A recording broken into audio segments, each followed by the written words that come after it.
صاد، قسم ہے قرآن کی جو نصیحت سے پر ہے کہ تم حق پر ہو، مگر جو لوگ کافر ہیں وہ غرور اور مخالفت میں پڑے ہیں۔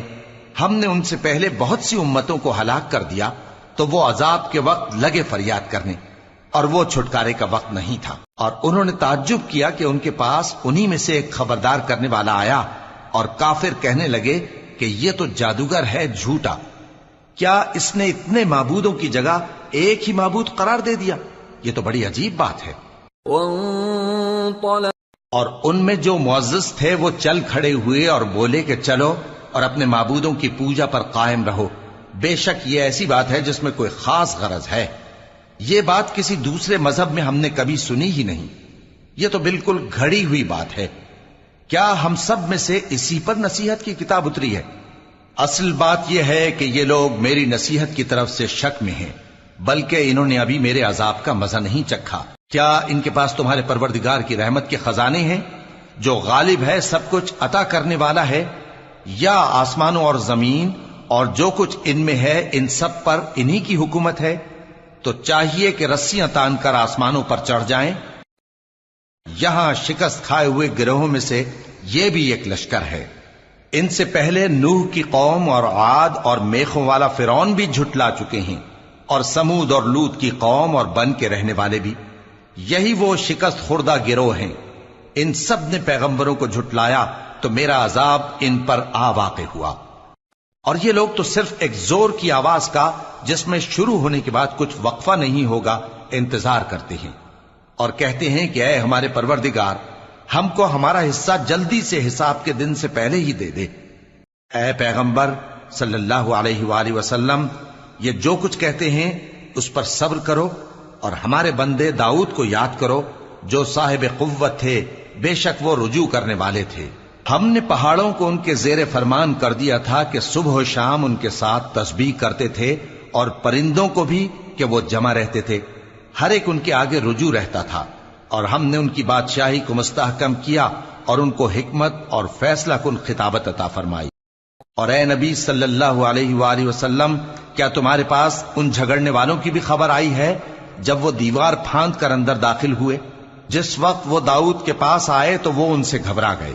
انہوں نے کہا کہ خوف نہ کیجیے، ہم دونوں کا ایک مقدمہ ہے کہ ہم میں سے ایک نے دوسرے پر زیادتی کی ہے، تو آپ ہم میں انصاف سے فیصلہ کر دیجئے اور بے انصافی نہ کیجیے گا، اور ہم کو سیدھا رستہ دکھا دیجئے۔ بات یہ ہے کہ یہ میرا بھائی ہے، اس کے ہاں 99 دمبیاں ہیں اور میرے پاس ایک دمبی ہے، یہ کہتا ہے کہ یہ بھی میرے حوالے کر دے، اور گفتگو میں مجھ پر حاوی ہو رہا ہے۔ انہوں نے کہا کہ یہ جو تیری دمبی مانگتا ہے کہ اپنی دمبیوں میں ملا لے، بے شک تجھ پر ظلم کرتا ہے، اور اکثر شریک ایک دوسرے پر زیادتی ہی کیا کرتے ہیں۔ ہاں، جو ایمان لائے اور عمل نیک کرتے رہے، اور ایسے لوگ بہت کم ہیں۔ اور داؤد نے خیال کیا کہ اس واقعے سے ہم نے ان کو آزمایا ہے، تو انہوں نے اپنے پروردگار سے مغفرت مانگی اور جھک کر سجدے میں گر پڑے اور اللہ کی طرف رجوع کیا، تو ہم نے ان کو بخش دیا، اور بے شک ان کے لیے ہمارے ہاں قرب اور عمدہ مقام ہے۔ اے داؤد، ہم نے تم کو زمین میں خلیفہ بنایا ہے، تو لوگوں میں انصاف کے فیصلے کیا کرو، اور خواہش کی پیروی نہ کرنا کہ وہ تمہیں اللہ کے رستے سے بھٹکا دے گی۔ جو لوگ اللہ کے رستے سے بھٹکتے ہیں ان کے لیے سخت عذاب ہے، اس لیے کہ انہوں نے حساب کے دن کو بھلا دیا۔ اور ہم نے آسمان اور زمین کو اور جو کائنات ان میں ہے اس کو بے مقصد نہیں پیدا کیا، یہ ان کا گمان ہے جو کافر ہیں، سو کافروں کے لیے دوزخ کا عذاب ہے۔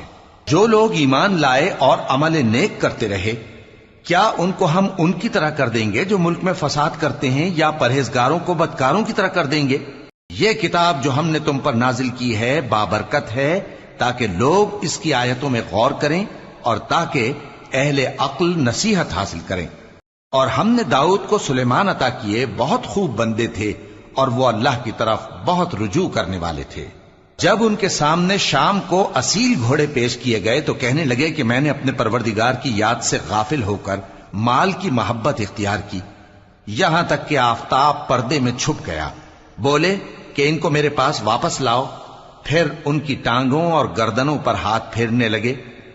اور ہم نے سلیمان کی آزمائش کی، اور ان کے تخت پر ایک دھڑ سا ڈال دیا۔ پھر انہوں نے اللہ کی طرف رجوع کیا اور دعا کی کہ اے پروردگار مجھے معاف فرما اور مجھ کو ایسی بادشاہی عطا فرما کہ میرے بعد کسی کو شایع نہ ہو، بے شک تو سب کچھ عطا فرمانے والا ہے۔ پھر ہم نے ہوا کو ان کے زیر فرمان کر دیا کہ جہاں وہ پہنچنا چاہتے ان کے حکم سے نرم نرم چلنے لگتی، اور جنوں کو بھی ان کے زیر فرمان کیا۔ یہ سب عمارتیں بنانے والے اور غوطہ مارنے والے تھے، اور کچھ دوسروں کو بھی جو زنجیروں میں جکڑے ہوئے تھے۔ ہم نے کہا یہ ہماری بخشش ہے، چاہو تو احسان کرو یا رکھ چھوڑو، تم سے کچھ حساب نہیں ہے، اور بے شک ان کے لیے ہمارے ہاں قرب اور عمدہ ٹھکانہ ہے۔ اور ہمارے بندے ایوب کو یاد کرو جب انہوں نے اپنے رب کو پکارا اور کہا کہ شیطان نے مجھ کو ایذا اور تکلیف دے رکھی ہے۔ ہم نے کہا کہ زمین پر لات مارو، دیکھو یہ چشمہ نکل آیا، نہانے کو ٹھنڈا پانی اور پینے کو بھی، اور ہم نے ان کو اہل و عیال اور ان کے ساتھ اتنے ہی اور بخشے۔ یہ ہماری طرف سے رحمت اور عقل والوں کے لیے نصیحت تھی۔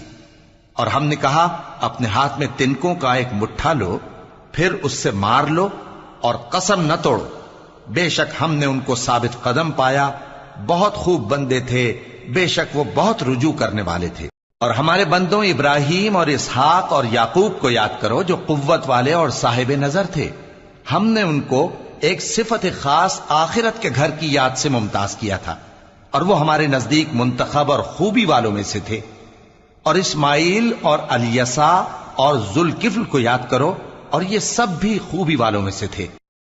یہ نصیحت ہے اور پرہیزگاروں کے لیے تو عمدہ ٹھکانہ ہے، ہمیشہ رہنے کے باغ جن کے دروازے ان کے لیے کھلے ہوں گے، ان میں تکیے لگائے بیٹھے ہوں گے، اور کھانے پینے کے لیے بہت سے میوے اور مشروبات منگاتے رہیں گے، اور ان کے پاس نیچی نگاہ رکھنے والی اور ہم عمر حوریں ہوں گی۔ یہ وہ چیزیں ہیں جن کا حساب کے دن کے لیے تم سے وعدہ کیا جاتا تھا، یہ ہمارا رزق ہے جو کبھی ختم نہیں ہوگا۔ یہ نعمتیں تو فرمانبرداروں کے لیے ہیں، اور سرکشوں کے لیے برا ٹھکانہ ہے، یعنی دوزخ جس میں وہ داخل ہوں گے، اور وہ بری آرام گاہ ہے۔ یہ کھولتا ہوا گرم پانی اور پیپ ہے، اب اس کے مزے چکھیں، اور اسی طرح کے اور بہت سے عذاب ہوں گے۔ یہ ایک فوج ہے جو تمہارے ساتھ گھستی چلی آ رہی ہے، ان کو خوشامدید نہ کہا جائے۔ یہ دوزخ میں جانے والے ہیں، کہیں گے بلکہ تمہیں کو خوشامدید نہ کہا جائے، تمہیں تو یہ بلا ہمارے سامنے لائے ہو، سو یہ برا ٹھکانہ ہے۔ وہ کہیں گے اے پروردگار جو اس کو ہمارے سامنے لایا ہے اس کو دوزخ میں دگنا عذاب دے، اور کہیں گے کیا سبب ہے کہ یہاں ہم ان لوگوں کو نہیں دیکھتے جن کو ہم بروں میں شمار کرتے تھے؟ کیا ہم نے ان سے ٹھٹھا کیا ہے، یا ہماری آنکھیں ان کی طرف سے پھر گئی ہیں؟ بے شک یہ اہل دوزخ کا جھگڑنا برحق ہے۔ کہہ دو کہ میں تو صرف خبردار کرنے والا ہوں، اور اللہ اکیلے اور غالب کے سوا کوئی معبود نہیں۔ جو آسمانوں اور زمین اور جو مخلوق ان میں ہے سب کا مالک ہے، غالب ہے، بخشنے والا۔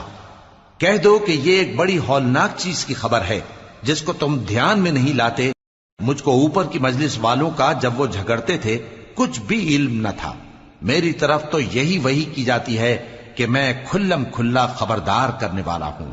جب تمہارے پروردگار نے فرشتوں سے کہا کہ میں مٹی سے انسان بنانے والا ہوں، جب میں اس کو درست کر لوں اور اس میں اپنی روح پھونک دوں تو اس کے آگے سجدے میں گر پڑنا، سو تمام فرشتوں نے سجدہ کیا مگر ابلیس کہ وہ اکڑ بیٹھا اور کافروں میں ہو گیا۔ اللہ نے فرمایا کہ اے ابلیس، جس شخص کو میں نے اپنے ہاتھوں سے بنایا اس کے آگے سجدہ کرنے سے تجھے کس چیز نے منع کیا؟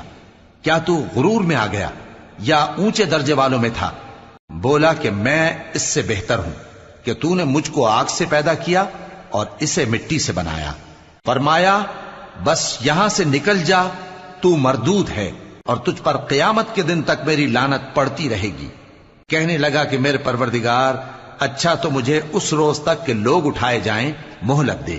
فرمایا کہ تجھ کو مہلت دی جاتی ہے اس روز تک جس کا وقت مقرر ہے۔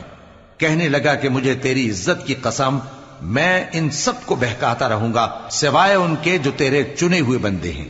فرمایا ٹھیک ہے، اور میں ٹھیک ہی کہتا ہوں کہ میں تجھ سے اور جو ان میں سے تیری پیروی کریں گے سب سے جہنم کو بھر دوں گا۔ اے پیغمبر کہہ دو کہ میں تم سے اس کا صلہ نہیں مانگتا اور نہ میں بناوٹ کرنے والوں میں ہوں۔ یہ قرآن تو اہل عالم کے لیے نصیحت ہے، اور تم کو اس کا حال کچھ وقت کے بعد معلوم ہو جائے گا۔